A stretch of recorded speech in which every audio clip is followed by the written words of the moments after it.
नमस्कार दोस्तों। चुनावी मौसम तो आया और कश्मीर के अंदर भी चुनाव हैं। 90 सीटों के 3 सीटें नॉमिनेट की जाएंगी तो 93 हो जाएंगी। पीडीपी महबूबा मुफ्ती उनकी प्रमुख, अब उनकी तीसरी पीढ़ी यानी कि उनकी बेटी इल्तिजा मुफ्ती अब मुझे लगता है कि डेब्यू करने जा रही हैं। वो चुनाव में पार्टिसिपेट करने जा रही हैं। सियासी हलचल तो बढ़ गई है और पीडीपी की प्रमुख महबूबा मुफ्ती की बेटी अब एक खास सीट से चुनाव लड़ने को तैयार हैं। वो अनंतनाग के बीजबेहरा निर्वाचन क्षेत्र, जो कि उनकी फेवरेट फैमिली सीट भी है, ख़ास तौर से मुफ्ती परिवार की, बीजबेहरा निर्वाचन क्षेत्र से इल्तिजा मुफ्ती चुनाव लड़ने की तैयारी में अब नज़र आ रही हैं।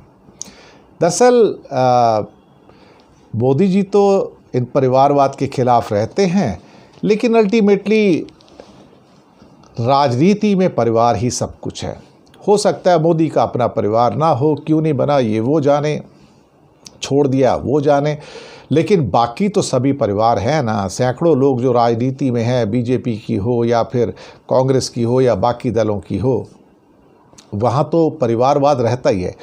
और फिर अपना अपना अधिकार है भाई, इसमें परिवारवाद वाली कोई बात भी नहीं है। अगर किसी का बच्चा अपने पिता या माता को देखता है कि राजनीति में और वो भी जाना चाहते तो क्या बुराई है। एक्टर का बेटा एक्टर बनता है, डॉक्टर का बेटा डॉक्टर बनता है, इंजीनियर का बेटा इंजीनियर बनता है।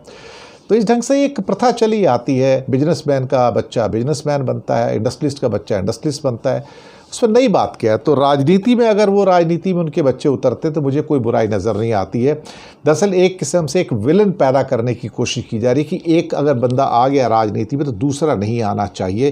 क्यों भाई, आप तो दूसरों के लोकतांत्रिक अधिकार को छीन लेना चाहते हैं। 37 ईयर ओल्ड इल्तिजा बीजबेहरा की अनंतनाग की जो सीट है, वो वहाँ से अब चुनाव लड़ने को बिल्कुल तैयार हैं। और हो सकता है कि अभी सोमवार को उम्मीदवारों की पहली सूची पीडीपी जाहिर कर देंगी। अब इल्तिजा ने 4 साल तक अपनी मां के साथ सोशल मीडिया अकाउंट को चलाने की जिम्मेदारी भी संभाली थी और ख़ास तौर से 5 अगस्त 2019 को जब आर्टिकल 370 निरस्त हुआ था, तब से उनकी राजनीतिक यात्रा शुरू हुई थी और उनको फिर हिरासत में लिया गया।